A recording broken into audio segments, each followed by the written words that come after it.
The Nasat children had lost all hope until the human squadron arrived.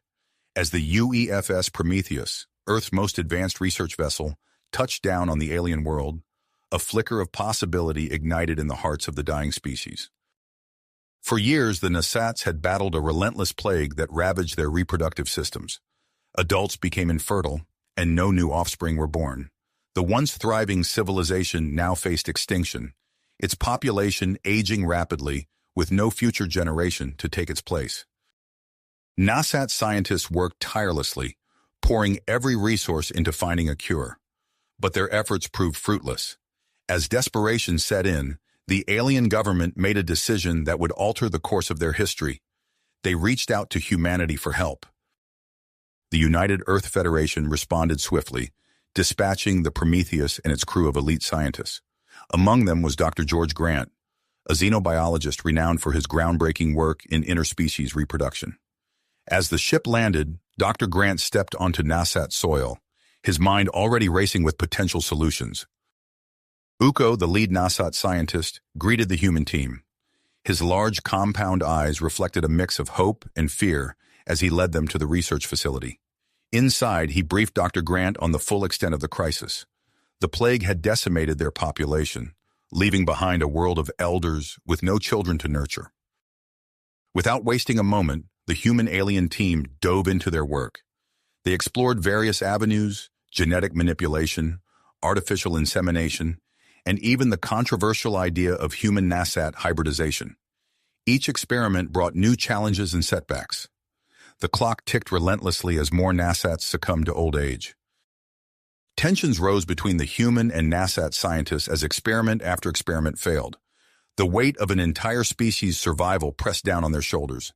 Dr. Grant, driven by the urgency of the situation, proposed a radical solution, using modified human reproductive cells to jumpstart Nasat fertility. The idea sent shockwaves through both camps. Human and Nasat officials balked at the ethical implications and potential unforeseen consequences. But Uko, seeing no other choice, fought to convince the Nasat government. With extinction looming, they reluctantly approved the controversial experiment. As the team prepared for this last-ditch effort, a new threat emerged. A group of extremist Nasats, vehemently opposed to human intervention, plotted to sabotage the Prometheus and its crew. Dr. Grant and his team now faced a race against time on two fronts, implementing their experimental solution and defending themselves against hostile forces. The fate of the Nasat children, and indeed the entire species, now rested in human hands. As the Prometheus hummed with activity and the first modified cells were prepared, Dr. Grant steeled himself for the challenge ahead. Humanity's ingenuity and determination had become the last hope for an alien race on the brink of oblivion. As the Prometheus hummed with activity and the first modified cells were prepared, Dr. Grant steeled himself for the challenge ahead. Humanity's ingenuity and dedication had become the last hope for an alien race on the brink of oblivion. The air aboard the research vessel crackled with tension as Dr. Grant and his team implemented heightened security measures. Captain James Parker, a decorated human military officer, strode through the corridors, his keen eyes scanning for potential threats.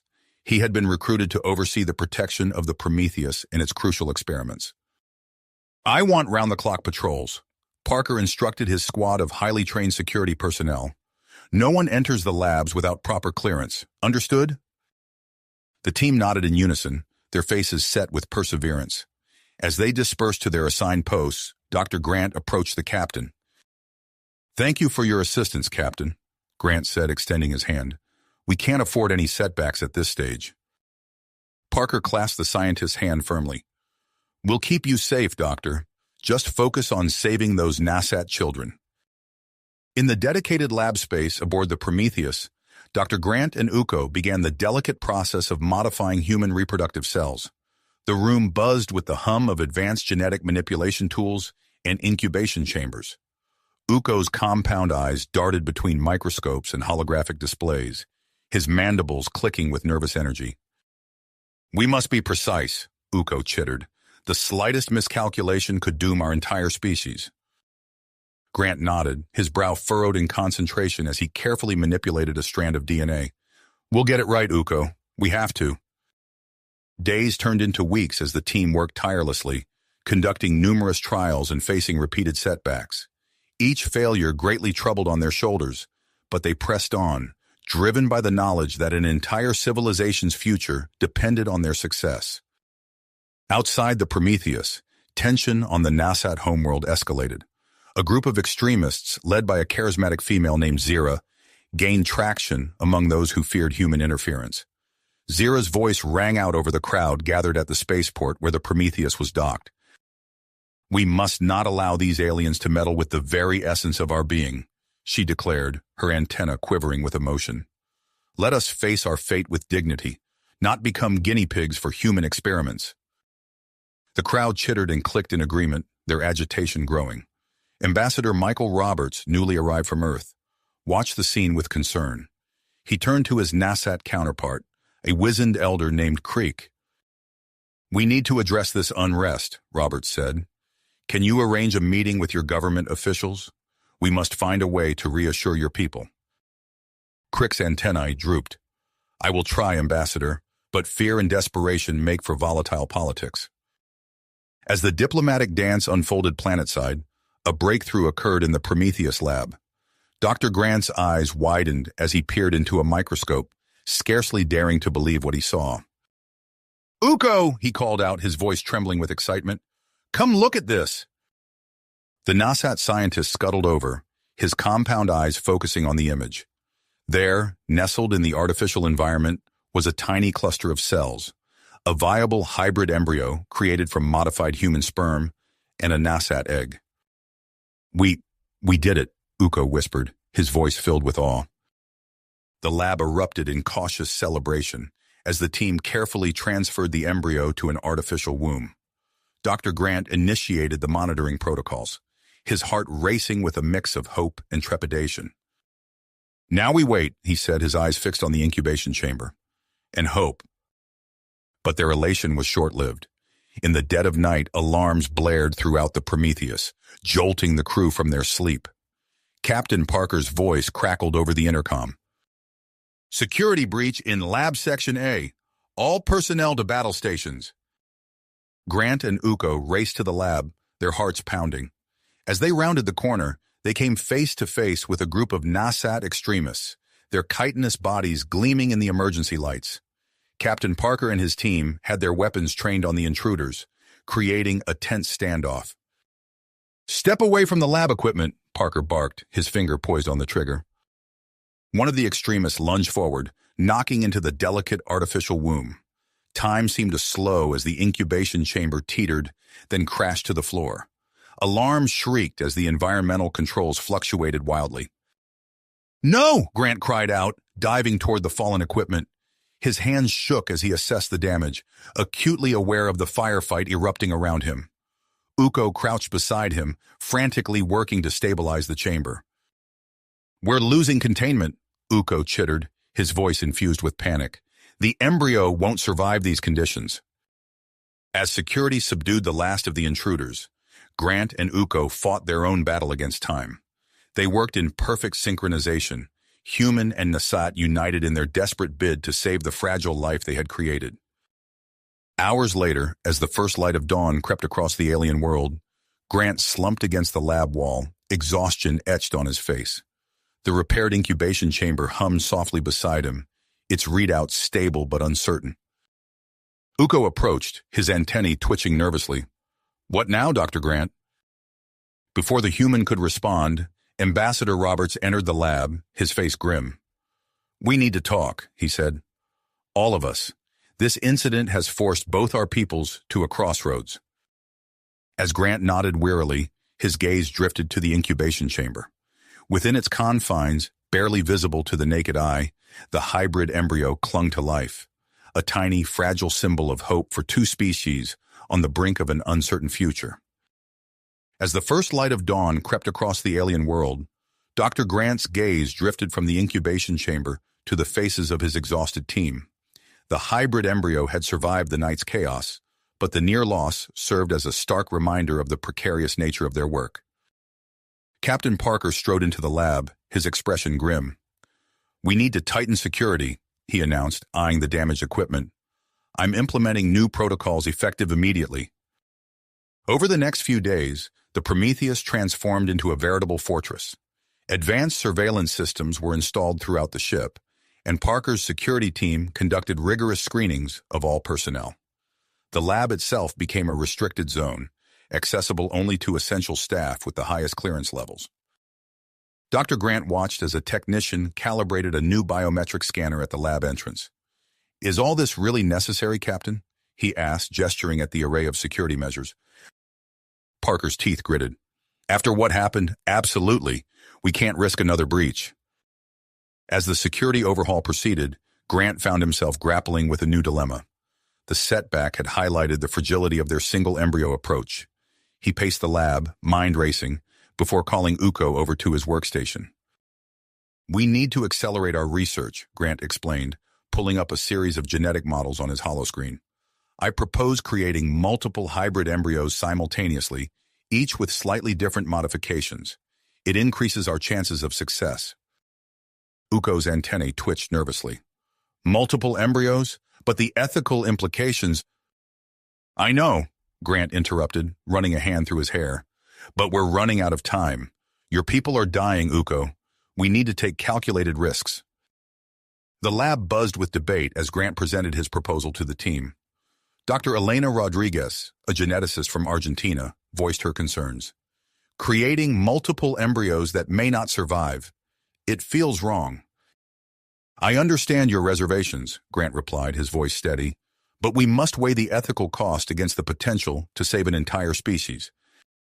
After hours of discussion, the team reached a consensus. They would proceed with the multi-embryo approach, but with strict guidelines and constant ethical oversight. As the Prometheus crew prepared for this new phase of research, Ambassador Roberts found himself embroiled in a different kind of challenge planetside. He stood before a crowded auditorium, facing a sea of agitated Nasats.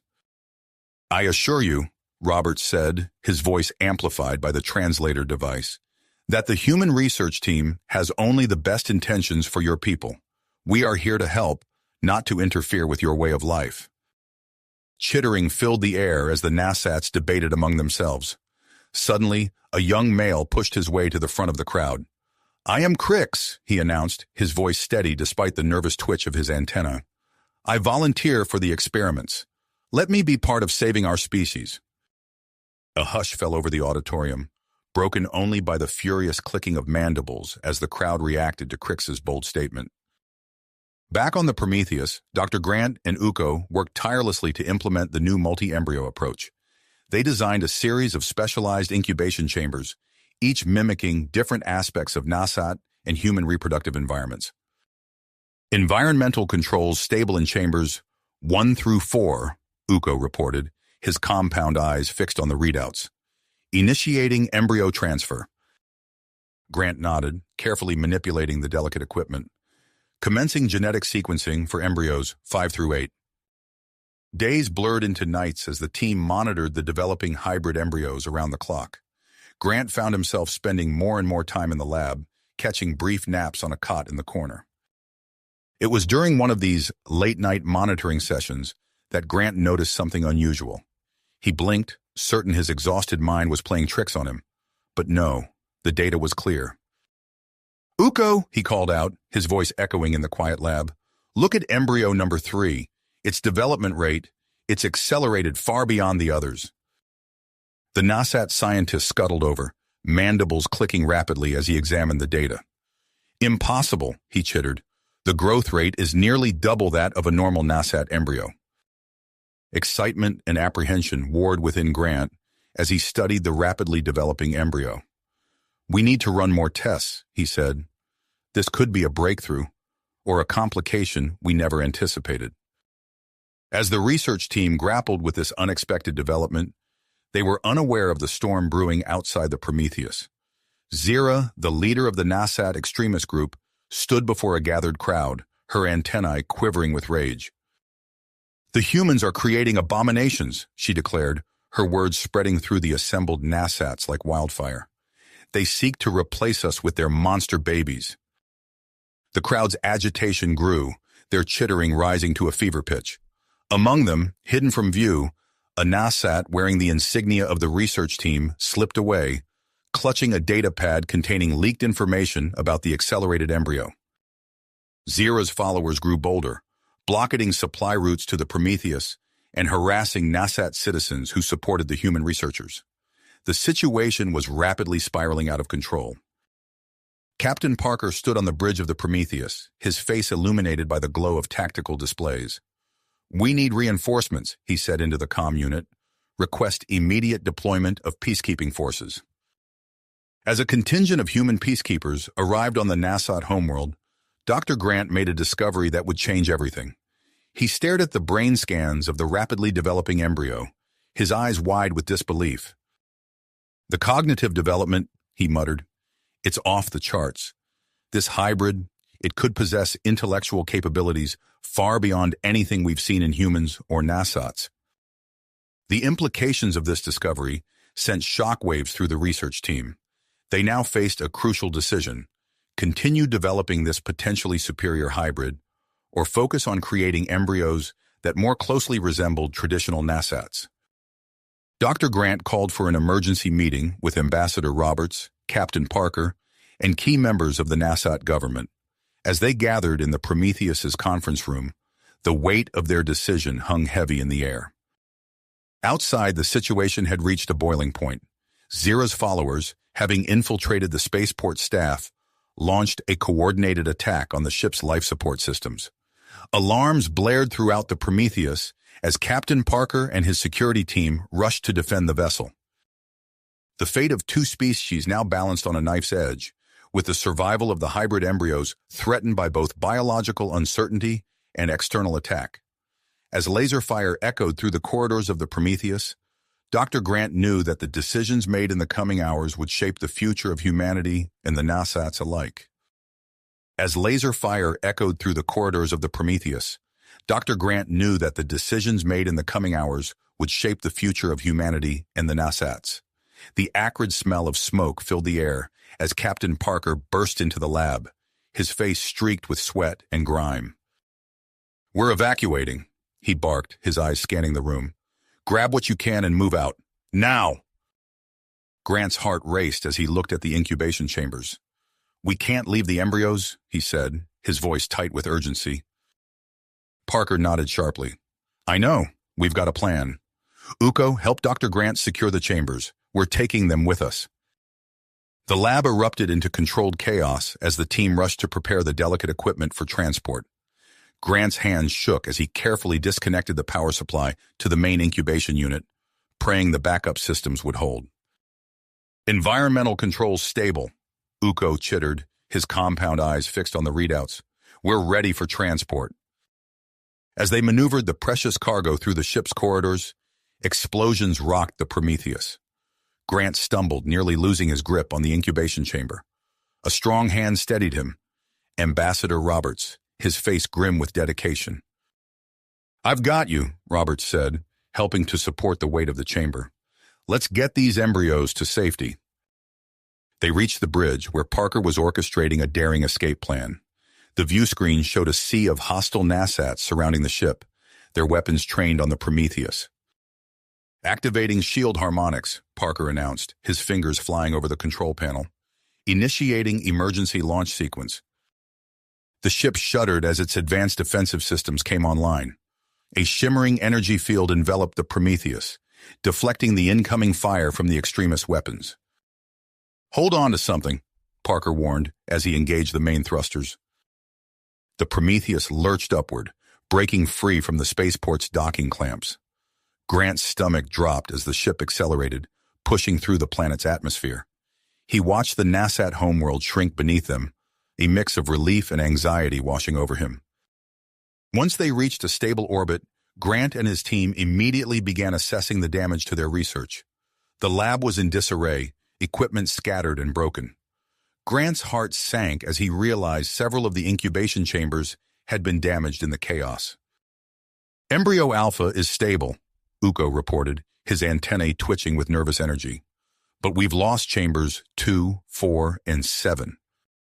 Grant closed his eyes, allowing himself a moment of grief for the lost embryos. When he opened them again, his perseverance had hardened. "We'll focus on Alpha and the remaining viable hybrids," he said. "It's our best chance now." As the Prometheus set course for their new destination, Ambassador Roberts sequestered himself in the communications bay. Hours passed before he emerged, his face showing signs of both exhaustion and hope. "I've been in contact with the United Earth Federation," he announced to the assembled crew. "They're offering us a secure location to continue our research, a classified facility on Europa." Captain Parker frowned. "Europa? That's quite a journey. Are you sure it's safe?" Roberts nodded. "As safe as we can hope for right now. The facility is called Project Genesis. It's equipped with state-of-the-art technology and has a team of specialists already in place." As the Prometheus began its long journey to Jupiter's icy moon, Grant and Uko worked tirelessly in the makeshift lab. They monitored the embryo's development around the clock, making constant adjustments to ensure their survival. On the third day of their voyage, Grant noticed something extraordinary. He called Uko over, pointing to the readouts for embryo alpha. "Look at this neural activity," he said, his voice filled with a mix of excitement and disbelief. "It's far beyond what we expected at this stage." Uko's compound eyes widened as he examined the data. "Could this enhanced cognitive development be the key we've been looking for?" he chittered. "A more effective solution to our fertility crisis?" Grant nodded slowly, his mind racing with possibilities. "It might be. We'll need to run more tests once we reach Europa, but this could change everything." The journey to Europa felt interminable, each day bringing new challenges as they struggled to keep the embryos stable in their makeshift lab. When they finally arrived, the sight of the icy moon filled the view screen, Jupiter looming large behind it. As the Prometheus docked with the Project Genesis facility, Grant felt a mix of trepidation and hope. The airlock hissed open, revealing a tall, striking woman with silver hair and piercing blue eyes. "Welcome to Europa," she said, her voice carrying a hint of an accent Grant couldn't quite place. "I'm Dr. Ilara Voss. We've been expecting you." Grant stepped forward, extending his hand. "Dr. George Grant, we're grateful for your hospitality, Dr. Voss. Our research is in a critical phase, and we need all the help we can get." Dr. Voss's eyes gleamed with interest as she looked at the incubation chambers being carefully unloaded from the Prometheus. "I think you'll find our facilities more than adequate, Dr. Grant. In fact, I have a proposal that might interest you, one that could take your research in an entirely new direction." As they made their way deeper into the facility, Dr. Voss explained her radical idea. Europa's unique environment, the radiation from Jupiter, the pressure from our ice sheet, could be used to stimulate beneficial mutations in your hybrid embryos. We could potentially enhance their development even further. Grant's mind reeled at the possibilities. But before he could respond, Captain Parker cut in. "Before we discuss any new experiments, we need to address security. The attack on the Prometheus proved how vulnerable we are." Dr. Voss nodded gravely. "Of course, we've already implemented additional security measures, but I'll defer to your expertise, Captain. What do you suggest?" As Parker outlined his plans for a facility-wide lockdown and increased personnel, Grant found his gaze drawn to the viewport. Beyond the reinforced glass, the icy surface of Europa stretched out, mysterious and foreboding.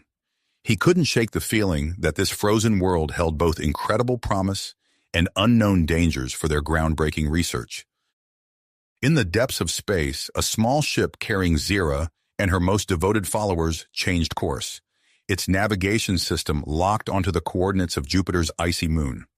The Nasat extremist leader's eyes gleamed with fanatical commitment as she gazed at the image of Europa on her view screen. "Soon," she chittered to her companions, "we will end this abomination once and for all." As the Prometheus docked with the Project Genesis facility, Dr. Grant felt a mixture of relief and apprehension wash over him. The journey to Europa had been fraught with challenges, but the real test was only beginning. Dr. Ilara Voss led the team through the sterile corridors of the facility, her silver hair reflecting the harsh fluorescent lights. "We've prepared a state-of-the-art laboratory for your work," she explained, her accent lilting slightly. "It's equipped with everything you'll need to continue your research. Grant nodded, his mind already racing with the possibilities. As they entered the lab, he was struck by the advanced equipment that lined the walls. It was a far cry from their makeshift setup on the Prometheus. "This is incredible," Uko chittered, his compound eyes scanning the room. "We can finally give the embryos the attention they deserve." As the team began setting up their equipment, Captain Parker pulled Grant aside. "We need to talk security," he said, his voice low and urgent. "The attack on the Prometheus proved how vulnerable we are. We can't take any chances here." Grant agreed, and they spent the next few hours working with Dr. Voss to implement a facility-wide lockdown. Enhanced security protocols were put in place, and additional personnel were assigned to guard key areas. Days passed as the research team settled into their new routine. Grant and Uko worked tirelessly, monitoring the embryo's development and making constant adjustments to ensure their survival. It was during one of these late-night monitoring sessions that Grant noticed something extraordinary. "Uko, come look at this," he called, his eyes fixed on the readouts for embryo alpha. "The neural activity, it's off the charts." The NASAT scientist scuttled over, his mandibles clicking rapidly as he examined the data. "Impossible," he chittered. "The cognitive development is far beyond what we expected at this stage." As they watched in amazement, embryo alpha's vitals began to fluctuate wildly. Alarms blared throughout the lab, and Grant's heart raced as he realized what was happening. "It's emerging," he shouted, his voice barely audible over the cacophony of alarms. "We need to prepare the containment unit now." The lab erupted into controlled chaos as the team rushed to ready the specialized unit designed to support the hybrid's unique physiological needs. Grant's hands shook as he made last-minute adjustments to the environmental controls. "Artificial womb integrity compromised," Uko reported, his voice tight with tension. "We have minutes at most." As the team worked feverishly to manage the emergency birth, the containment unit's door slid open with a hiss. Grant held his breath as a small humanoid figure emerged, its body glistening with amniotic fluid. The hybrid, a male, opened its eyes, revealing an intelligence that sent shivers down Grant's spine. It was as if the creature was looking not just at them, but through them, seeing and understanding things beyond their comprehension. "He's beautiful," Dr. Voss whispered, her usually composed demeanor cracking with emotion. Grant stepped forward, his heart pounding. "Hello," he said softly, extending a hand towards the hybrid. "Welcome to the world." The hybrid tilted its head, studying Grant with an intensity that was both unnerving and awe-inspiring. Then, to everyone's shock, it opened its mouth and spoke. "Hello, Dr. Grant," the hybrid said, its voice a melodious blend of human and NASAT tones. "I am Adam." The lab fell silent, the only sound the gentle hum of machinery. Grant exchanged stunned glances with his colleagues, the full weight of what they had achieved finally sinking in. Their moment of triumph was short-lived, however. An alarm blared through the facility, its urgent tone cutting through the awed silence. Captain Parker burst into the lab, his face grim. "We've got company," he announced. "Our sensors have picked up a group of NASAT extremists hiding in an abandoned mining outpost on the surface. They're led by Zira." Grant's blood ran cold at the mention of the fanatical NASAT leader. "How did they find us?" he asked, instinctively moving to stand between Adam and the door. "We're not sure," Parker replied, his hand resting on his weapon. "But we're implementing full lockdown procedures. Dr. Voss, we need to move the hybrid and the remaining embryos to a secure location immediately." As they prepared to evacuate the lab, Adam spoke again, his voice calm despite the chaos around him. "I sense great danger," he said, his eyes fixed on the console showing Europa's icy surface. "But also, hope. We must protect the others." Grant nodded, realizing that Adam was referring to the other hybrid embryos. "We will," he promised, gently guiding Adam towards the secure transport pod. As they made their way through the facility's winding corridors, Grant couldn't help but marvel at Adam's rapid development. The hybrid moved with a grace that belied his newborn status, his eyes taking in every detail of his surroundings. Suddenly, the facility shook violently, the lights flickering ominously. "They're attacking the outer defenses," Parker shouted over the comm system. "Dr. Grant, get Adam and the embryos to the central lab. It's the most secure location in the facility." As they rushed towards safety, Grant's mind raced with the implications of what was happening. The birth of Adam, the attack by Zira's forces. It all felt like a turning point, not just for their research, but for the future of human-alien relations. In the distance, they could hear the sound of weapons fire and shouting. Zira and her extremists had breached the facility's outer perimeter. The battle for Project Genesis and the future of two species had begun. Grant's heart raced as he guided Adam and the transport pod containing the remaining embryos through the chaotic corridors of Project Genesis. Suddenly, Captain Parker's voice crackled over the facility's comm system. "Dr. Grant, change of plans. Head to the central laboratory. It's our most defensible position." Grant nodded to Uko, who quickly adjusted their course. As they rounded a corner, they nearly collided with Lieutenant Cruz, who was setting up defensive positions with a group of security personnel. "This way," Cruz said, gesturing down a side corridor. "We'll cover your retreat." The sound of weapons fire grew louder as Grant, Adam, and Uko hurried towards the central lab. Just as they reached the reinforced doors, a massive explosion rocked the facility. "They've breached the outer perimeter," Parker's voice announced grimly. "All personnel, prepare for close-quarters combat." Inside the central lab, Dr. Voss was already hard at work, her fingers flying over control panels as she monitored the remaining embryos. "We need to stabilize the environmental controls," she said without looking up. "The blast damaged some of our systems." Grant moved to assist her, but a sudden alarm from Adam's containment unit drew his attention. The hybrid's vitals were fluctuating wildly, and the unit's integrity was failing. "The environmental controls are malfunctioning," Grant shouted, his mind racing through possible solutions. "We need to get him out of there." With no time to consider the consequences, Grant made a split-second decision.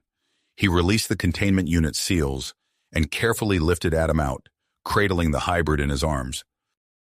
For a moment, Adam's breathing became labored, his body trembling as it adjusted to the new atmosphere. Then, to everyone's amazement, his vital signs began to stabilize. Within minutes, Adam's physiology had adapted to the standard facility atmosphere. "Incredible," Uko chittered, his compound eyes wide with wonder. "His adaptability far exceeds our projections." Before they could fully process this development, the lab doors burst open. Captain Parker and Lieutenant Cruz entered, their weapons at the ready. "We've managed to push them back for now," Parker reported, his face streaked with sweat and soot. "But Zira's forces are regrouping for another assault." As if on cue, Ambassador Roberts' voice came through on a secure channel. "We have a situation," he said, his tone urgent but tinged with excitement. "The NASAT homeworld has seen footage of Adam's birth. It's causing a massive shift in public opinion." Grant listened in astonishment as Roberts explained the groundswell of support for the hybrid project among the NASAT population. The news seemed to energize the entire team, giving them renewed purpose in the face of the ongoing attack. Meanwhile, Dr. Voss had made a breakthrough of her own. "I've managed to accelerate the development of 2 more embryos," she announced, her eyes shining with triumph. "They're ready for transfer to artificial wombs." As the team worked to secure the newly developed embryos, the facility shook with another explosion. Alarms blared, and the lights flickered ominously. "They're targeting the power core," Parker realized, his expression grim. "Cruz, tell me you got that backup system online." Lieutenant Cruz nodded confidently. "Up and running, sir. If they take out the main power, we'll still have critical systems." True to Cruz's word, when the main power failed moments later, emergency lighting immediately kicked in. Vital equipment continued to function, much to the visible frustration of Zira's forces, who could be seen retreating on the security monitors. With the immediate threat neutralized, Parker organized a final push to corner the remaining extremists in the docking bay. Grant watched on the monitors as the captain offered Zira and her followers a chance to surrender. To everyone's surprise, several of Zira's own team members lowered their weapons, clearly moved by the images of Adam they had seen. Faced with dwindling support and no chance of victory, Zira herself finally surrendered, her antennae drooping in defeat. As the security team secured the prisoners, Grant turned his attention back to Adam. The hybrid child, who now appeared to be the equivalent of a human adolescent, was absorbing information at an astonishing rate. He had already mastered both human and Nasat languages, serving as an impromptu translator between the two species. "His cognitive development is off the charts," Grant murmured, watching in awe as Adam effortlessly switched between languages while discussing complex scientific concepts with Dr. Voss. Ambassador Roberts approached, his eyes fixed on Adam. "Dr. Grant, I have a proposal," he said. "I believe bringing Adam to the Nasat homeworld could be a game-changer for interspecies relations. He's living proof of what we can achieve together."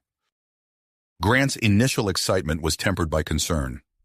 "It's an intriguing idea, Ambassador, but we need to consider Adam's safety and health. His body is still developing, and we don't know how he'll react to prolonged space travel." As they debated the merits and risks of the proposal, Dr. Voss called them over to her workstation.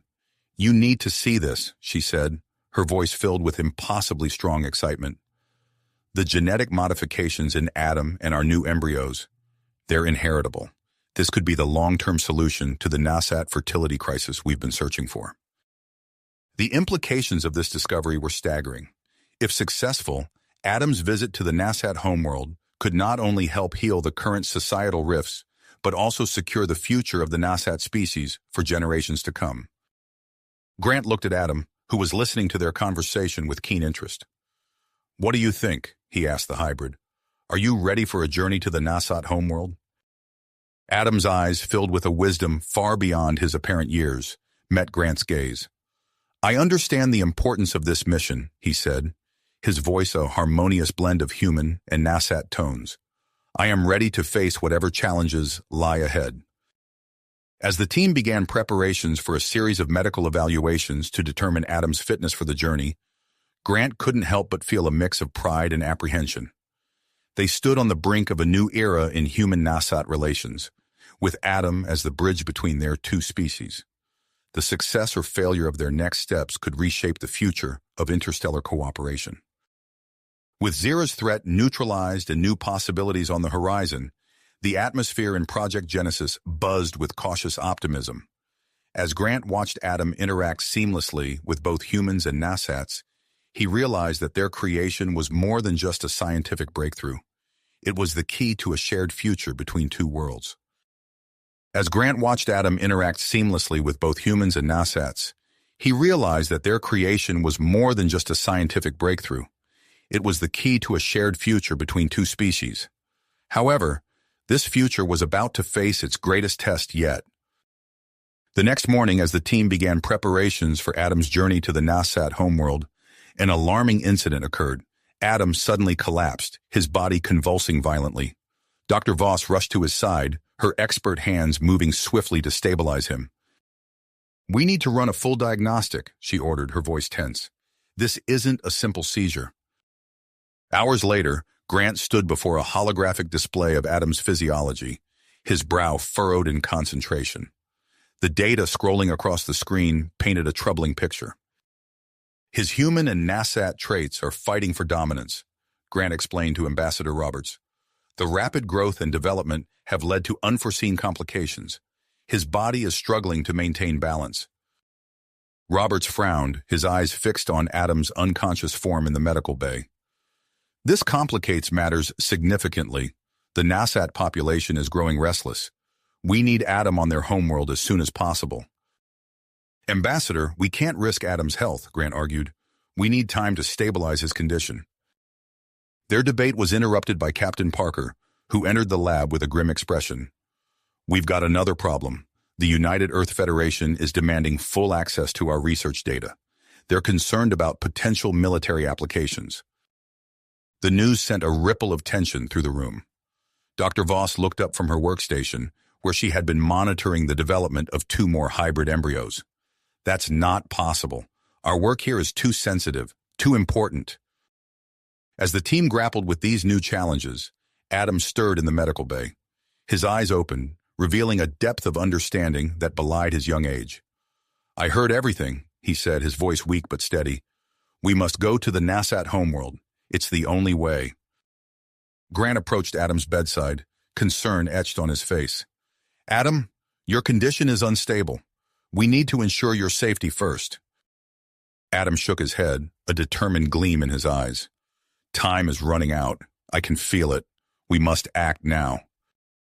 Over the next few days, the team worked tirelessly to address the mounting challenges. Dr. Grant and Dr. Voss developed a groundbreaking treatment to stabilize Adam's condition, involving a carefully calibrated combination of human and NASAT hormones. Captain Parker and Lieutenant Cruz retrofitted a small, high-speed vessel with advanced medical equipment and defensive capabilities. Meanwhile, Ambassador Roberts engaged in intense negotiations with the United Earth Federation. After hours of tense discussion, a compromise was reached.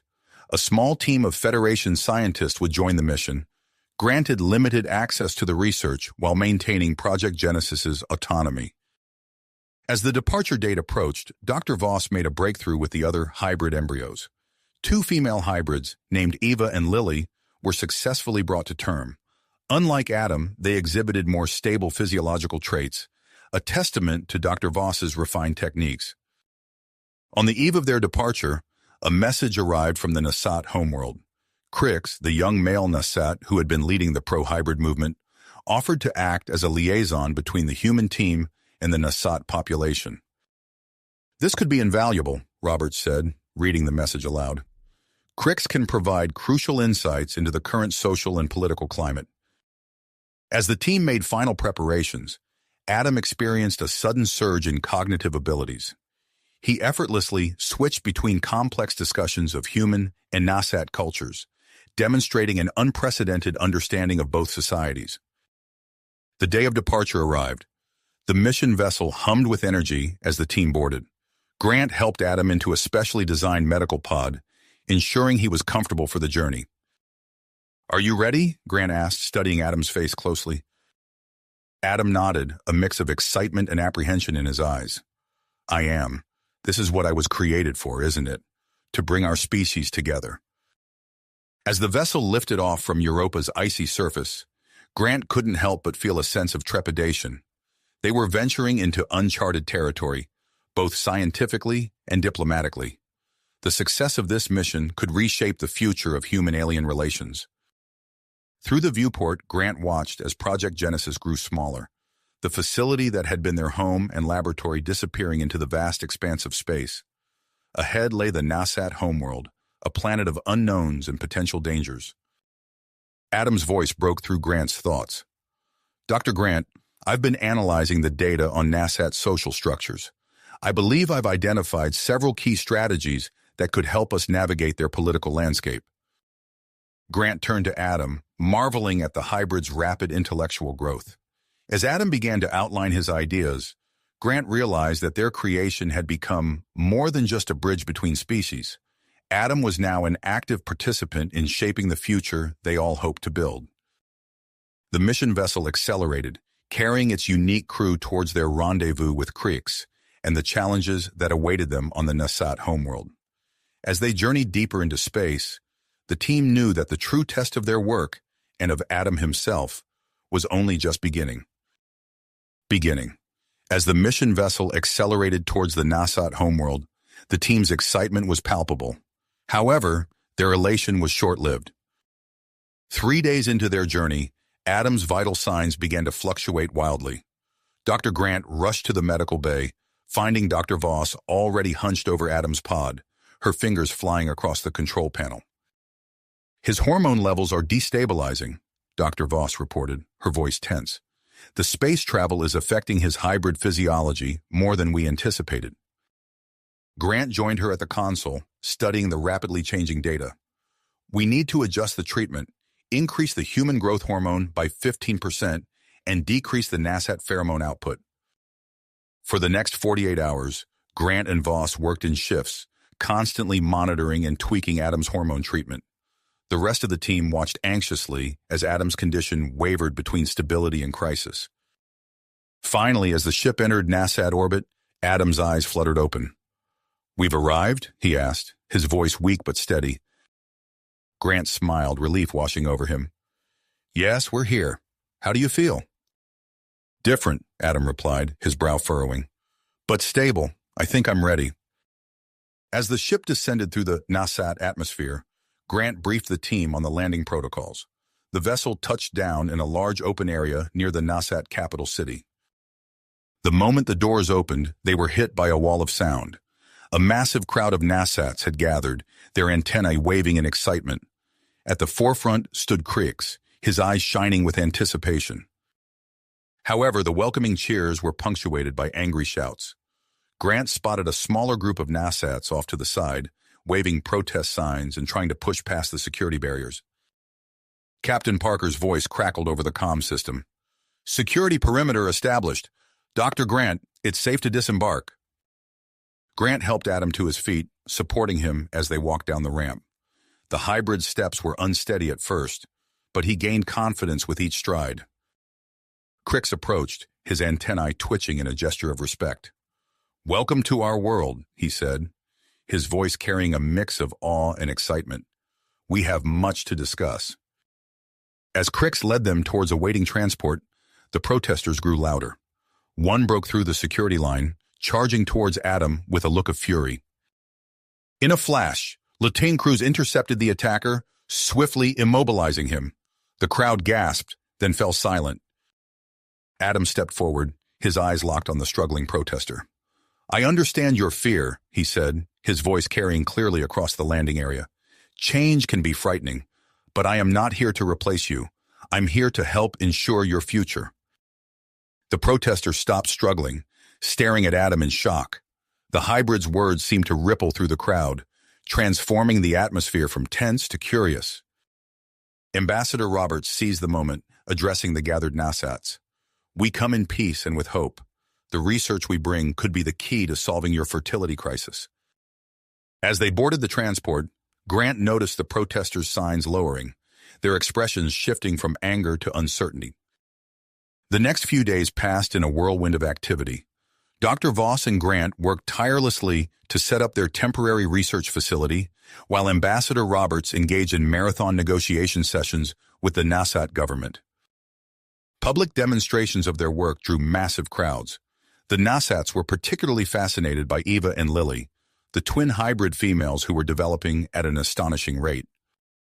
"Their genetic stability is remarkable," Dr. Voss explained to a group of Nasat scientists. "We've managed to achieve a perfect balance between human and Nasat traits." As word of their achievements spread, more and more Nasats came forward, volunteering to participate in future experiments. The tide of public opinion seemed to be turning in their favor. However, their progress hit a snag when a group of conservative Nasat scientists presented their findings to the government.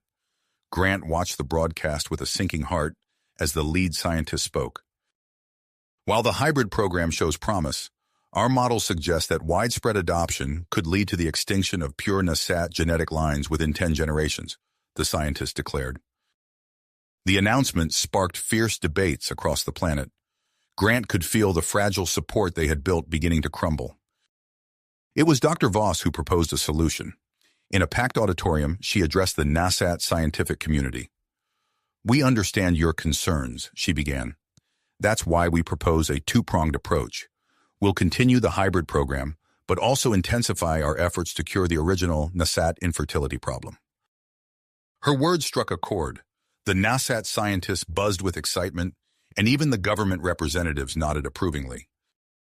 As the debates raged on, Adam's role became increasingly crucial. Now appearing as a young adult, he moved effortlessly between human and Nasat groups, bridging cultural gaps with his unique perspective. During one of Crix's public forums, a Nasat elder asked Adam, "How can we trust that you won't seek to dominate our society?" Adam's response was measured and wise. "My existence is not about dominance, but cooperation. I am the living embodiment of what our species can achieve together. My goal is to help both humans and Nasats thrive, not to replace either." His words resonated deeply with the audience, and Grant could see the last vestiges of resistance melting away. However, as public support for Adam grew, Grant noticed increasing unease among the Nasat political elite. Adam's rapid intellectual growth and his ability to connect with both species made him a powerful figure, perhaps too powerful for some. Amidst these political undercurrents, Captain Parker approached Grant with alarming news. "We've intercepted communications about a planned attack on the research facility," he said in a low voice. "A radical group that opposes any change to Nasat society. We're coordinating with local security, but we need to be prepared." As Grant processed this new threat, Dr. Voss burst into the room, her eyes wide with excitement. "Grant, you need to see this," she said, thrusting a datapad into his hands. Grant's eyes widened as he scrolled through the information. "This is incredible," he breathed. "We've found the cause of the Nasat infertility crisis." The data showed clear evidence of cellular damage caused by a subtle form of radiation unique to the Nasat solar system. This discovery opened up new possibilities for treatment, potentially solving the infertility problem in pure Nasats. As Grant looked up from the datapad, he saw drive in Dr. Voss's eyes. They both knew that this breakthrough could change everything. But with radical opposition growing and political tensions rising, the path forward would be far from simple. The future of two species hung in the balance, and the next steps they took would be critical. Grant took a deep breath, steeling himself for the challenges ahead. The true test of their work, and of the bonds between humans and Nasats, was about to begin. The celebration of their recent breakthrough was short-lived. As Grant and Dr. Voss pored over the data, alarms blared throughout the facility. Captain Parker burst into the room, his face grim. "We're under attack," he announced, his voice steady despite the chaos. "The radical group we've been monitoring has launched a coordinated assault on the facility." Grant's heart raced as he followed Captain Parker to the security center.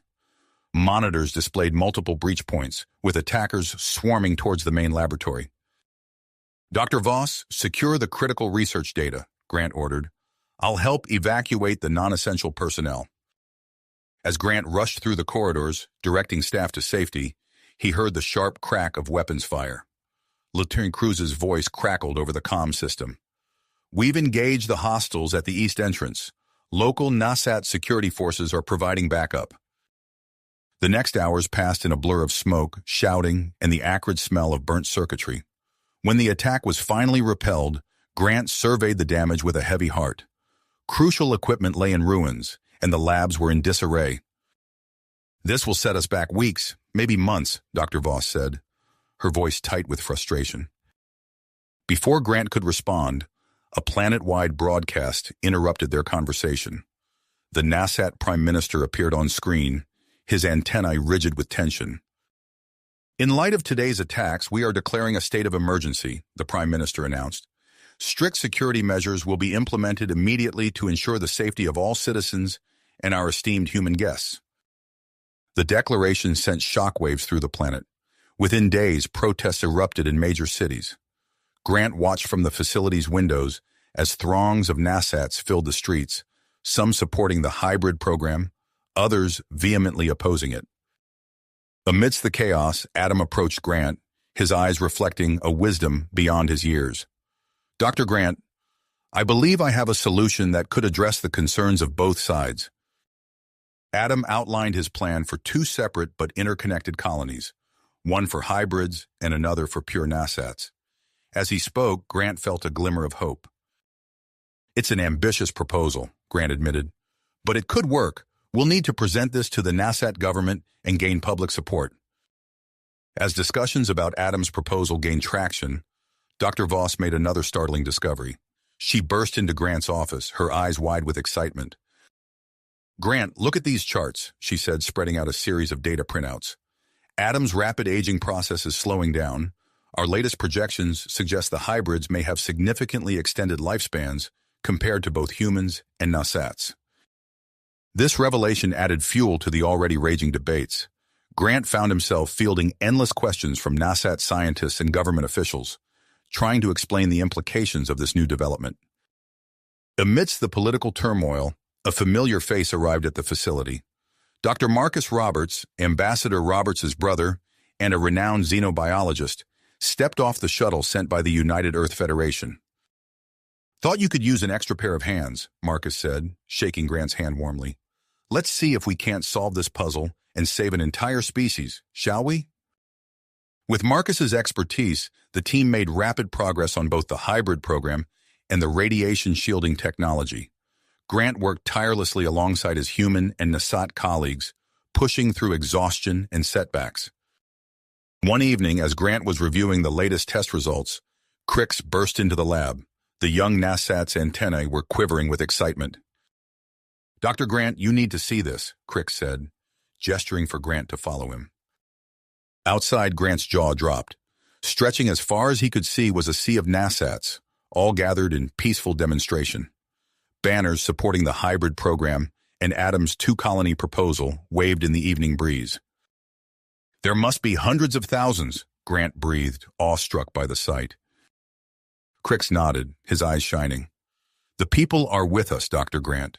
They want a solution that protects all Nasats, pure and hybrid alike." The momentum seemed to be shifting in their favor, but Grant knew better than to celebrate prematurely. His caution was justified when, days later, classified information about potential long-term risks of the hybrid program was leaked to the public. Grant found himself working around the clock to address new concerns and mitigate the damage to public opinion. Adam, now fully grown, took on a more active role in these efforts, tirelessly meeting with Nasat leaders and citizens to answer their questions and allay their fears. As the debates raged on, a group of moderate Nasat leaders emerged with a bold proposal: a planet-wide referendum on the future of the hybrid program and Adam's two-colony plan. The announcement of the referendum galvanized the research team. They knew that the success of the radiation shield prototype could be the key to swaying undecided voters. Grant stood in the lab, surrounded by his team of human and Nasat scientists. The prototype shield lay before them, the culmination of months of grueling work and countless setbacks.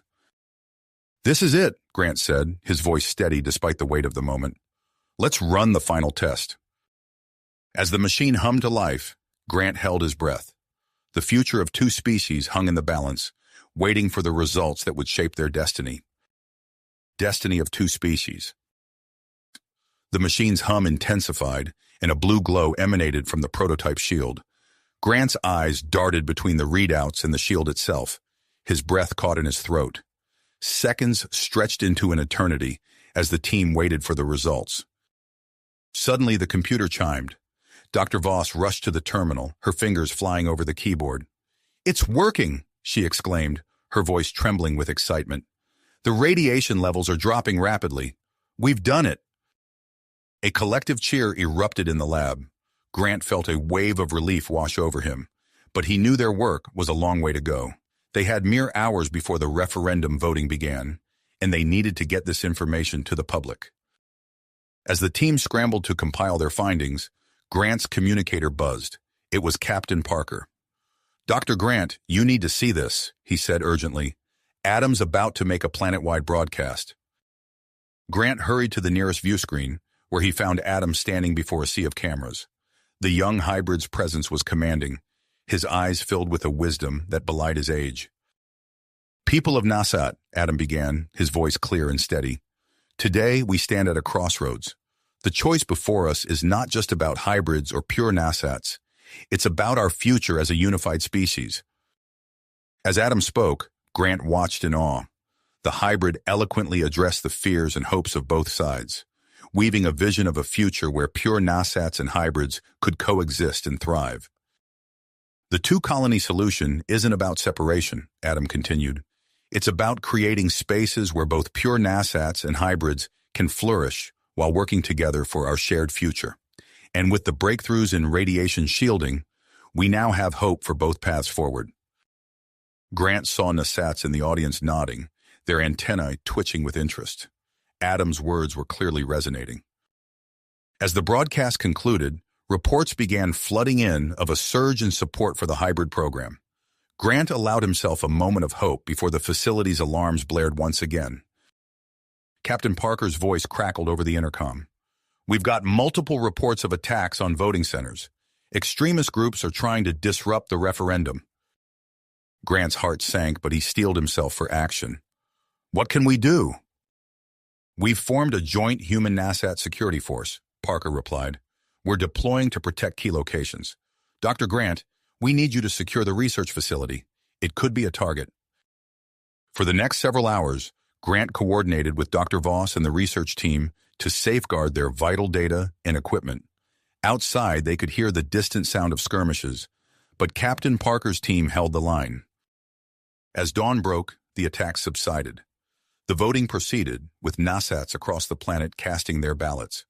Grant and his team worked tirelessly, releasing their findings on the radiation shield and answering a barrage of questions from the media and scientific community. The wait for the results was agonizing. Grant paced the facility, unable to sit still as the future of two species hung in the balance. Finally, after what seemed like an eternity, the announcement came. The referendum had passed by a narrow margin. The facility erupted in celebration. Humans and NASATs alike embraced, their joy transcending species boundaries. But Grant knew their work was just beginning. In the days that followed, the team threw themselves into mass-producing the radiation shields. Grant watched with pride as Dr. Voss oversaw the distribution, NASAT volunteers lining up eagerly to receive the devices. Within weeks, reports of natural NASAT pregnancies began to trickle in. Grant was there when the first ultrasound images were revealed, the tiny form of a pure NASAT embryo, drawing gasps and tears of joy from the medical staff. Meanwhile, construction of the hybrid colony proceeded at a breakneck pace. Adam worked closely with the engineering teams, his unique perspective invaluable in creating a space that would meet the needs of the hybrid population. Grant stood with Dr. Voss as they oversaw the transfer of the first group of hybrid embryos, including Eva and Lily, to the new facility. As the stasis pods were carefully moved into place, Grant felt a sense of awe at how far they had come. The signing of the alliance treaty between the United Earth Federation and the NASAT government marked another milestone. Grant watched with pride as Ambassador Roberts and Cricks stood side by side, their friendship a testament to what could be achieved through cooperation. As the first anniversary of the referendum approached, Grant found himself marveling at the changes that had taken place. Both pure NASAT and hybrid populations were thriving, and the collaboration between humans and NASATs had opened up new frontiers in science and exploration. The ceremony marking the anniversary was a joyous affair. Grant stood in the crowd, watching as Adam took the stage. The hybrid's presence was magnetic, drawing all eyes to him as he began to speak. "1 year ago, we took a leap of faith together," Adam said, his voice carrying across the gathered crowd. "Today, I'm honored to announce a development that none of us could have foreseen, the birth of the first naturally conceived hybrid child." A murmur of astonishment rippled through the audience.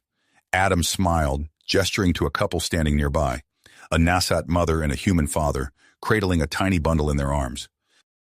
As Adam continued his speech, Grant's mind raced with the implications of this unexpected development. The boundaries between human and NASAT were blurring in ways they had never anticipated, opening up new possibilities for the future. The ceremony concluded with the announcement of the joint human-NASAT space exploration program. As Grant watched the first ship, crewed by humans, NASATs, and hybrids, preparing for launch, he felt a profound sense of hope for the future. The vessel gleamed in the sunlight, a testament to what could be achieved when two species came together in the face of adversity. As the countdown began, Grant thought of the incredible journey that had brought them to this point. The ship's engines roared to life, and Grant watched as it rose into the sky, carrying with it the dreams and aspirations of two species united in purpose. As it disappeared into the atmosphere, Grant knew that this was not an end, but a beginning. The stars awaited, and humanity and the NASATs would face whatever challenges lay ahead together. You have reached the end of the story.